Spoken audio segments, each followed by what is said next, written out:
देश में भारतीय जनता पार्टी की सरकार, उत्तर प्रदेश में योगी जी की सरकार पूरी तरह से नाकाम हो चुकी है।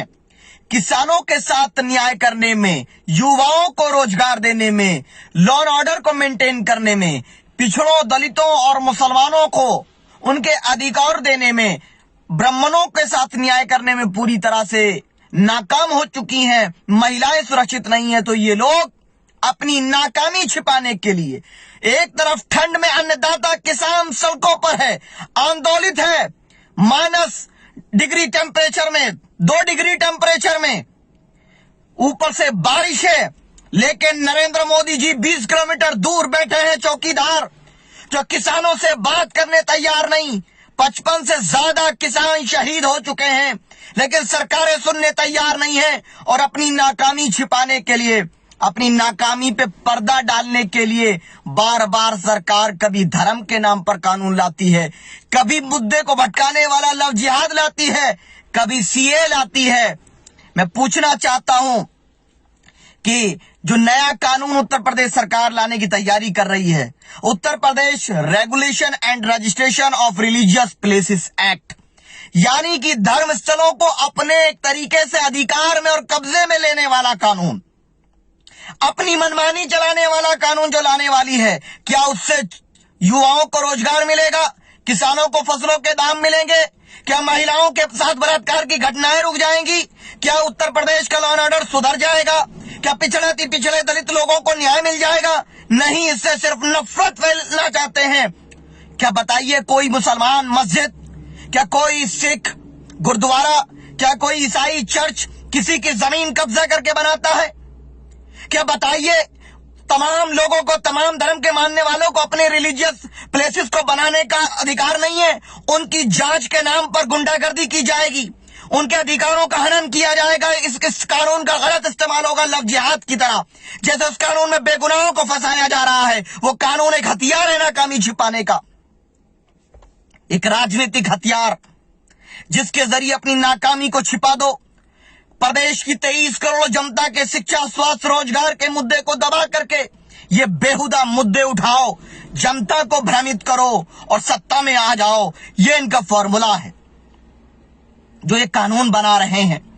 मैं पूछना चाहता हूं कि क्या जो लोग धार्मिक आस्था से प्रेरित होकर के अपने धर्मस्थलों को चंदा देते हैं, उनकी कमेटियां हैं, क्या उनको कब्जे में लेकर के उनको नेस्ते नाबूद करके एक विचारधारा को आप थोपना चाहते हैं?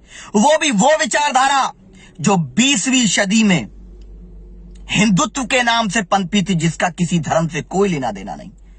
वो एक राजनीतिक विचारधारा है जो सबको एक रंग में रंगना चाहती है। इसका किसी भी धर्म से कोई संबंध नहीं है। आई चैलेंज सावरकर, गोलवलकर, हेगडेवर और नरेंद्र मोदी जी, योगी जी और आरएसएस संघ प्रमुख मोहन भागवत जी, आई चैलेंज यू कि मुझे बता दीजिए कि जो आप कर रहे हैं ये कौन से धर्म की संस्कृति है? किसी धर्म की संस्कृति नहीं है, न हिंदुस्तान की संस्कृति है। ये उस 20वीं सदी में पनपे हिंदुत्व की संस्कृति है, जिसमें किसानों, युवाओं, महिलाओं, युवाओं के लिए, गरीबों, दलितों, पिछड़ों के लिए, अति पिछड़ों के लिए कोई जगह नहीं है। अल्पसंख्यकों के लिए, मुसलमानों के लिए, सिखों के लिए, ईसाइयों के लिए कोई जगह नहीं। ये कौन सी विचारधारा आप चाहते हैं? और याद रखिए, ये इस विचारधारा को हम कामयाब नहीं होने देंगे। हिंदुस्तान में अंदर सभी धर्म, जाति, संप्रदाय के लोग, अलग अलग भाषाओं के लोग, अलग अलग खान पान के लोग, अलग अलग वेशभूषाओं के लोग हिंदुस्तान में रहते हैं और हमेशा रहेंगे। आपकी सरकार आज है, कल नहीं रहेगी, याद रखिए।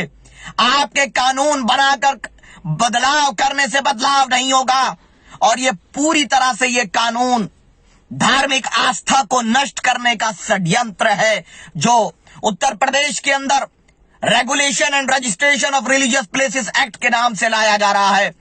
पीस पार्टी ये मांग करती है, हम ये मांग करते हैं कि इसमें ये क्लैरिफिकेशन होना चाहिए कि क्या हर धर्मस्थल के कागज मांगे जाएंगे? सड़कों में जो धर्मस्थल है उनको तुरंत गिराया जाएगा?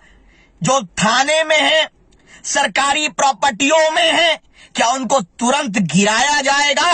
या जितने भी कब्जा करके बने हैं, चाहे वो गाजियाबाद में हो, गाजीपुर में हो या अयोध्या में हो, सबको गिराया जाएगा या कोई और प्रावधान लाया जाएगा, स्पष्ट कीजिए। दूसरी चीज, क्या आप चाहते हैं कि उत्तर प्रदेश के अंदर ईसाई चर्च में जाकर के अपनी प्रेयर ना करें, सिख अपने गुरुद्वारे में जाकर के कीर्तन ना करें? क्या अपनी प्रेयर ना करें? क्या आप चाहते हैं कि मुसलमान अपने मस्जिदों में ना जाएं और इन तमाम धर्मस्थलों को टारगेट किया जाए? क्या आप चाहते हैं जैन समाज के लोग अपनी आस्था से हट जाएं? क्या आप चाहते हैं कि बौद्ध लोग अपनी आस्था से हट जाएं? क्या आप चाहते हैं कि गुज्जर और जाट समाज, जो खास तौर से कम धार्मिक होता है, जो अपनी परंपराओं को, हिंदुस्तानी संस्कृति पर ज्यादा विश्वास रखता है, क्या उसको जबरदस्ती आप थोपना चाहते हैं? तो याद रखिए, हिंदुस्तान में बहुत से लोग ऐसे हैं जो किसी धर्म को नहीं मानते। बहुत से लोग ऐसे हैं जो ईसाइयत को मानते हैं, सिखिज्म को मानते हैं, बुद्धिज्म को मानते हैं, जैनिज्म को मानते हैं, हिंदुइज्म को मानते हैं, इस्लाम को मानते हैं। याद रखिए, हिंदुस्तान सबका देश है, किसी की प्राइवेट प्रॉपर्टी नहीं है। आपने देखा कि लव जिहाद के नाम पर 50 से ज्यादा लोगों को पकड़ा गया, जबकि शिकायत सिर्फ 2 केसेस में हुई थी। ये क्या कर रहे हैं आप? उसमें धर्म के नाम पर कानून बनाएंगे। ये हिंदुस्तान के संविधान की धज्जियां नहीं उड़ रही हैं।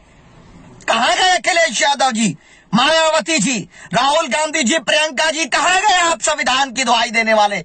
आज मैं पूछ रहा हूं आपसे, आज तमाम लोग जानना चाहते हैं कब आप सड़कों पर उतरेंगे? जिस तरीके से आप बंद बुलाया आप जाते हैं बार बार नाटक करने के लिए, कब संविधान को बचाने के लिए सड़कों पर उतरने वाले हैं? मंदसौर की घटना क्या हिंदुस्तान के माथे पर कलंक नहीं है?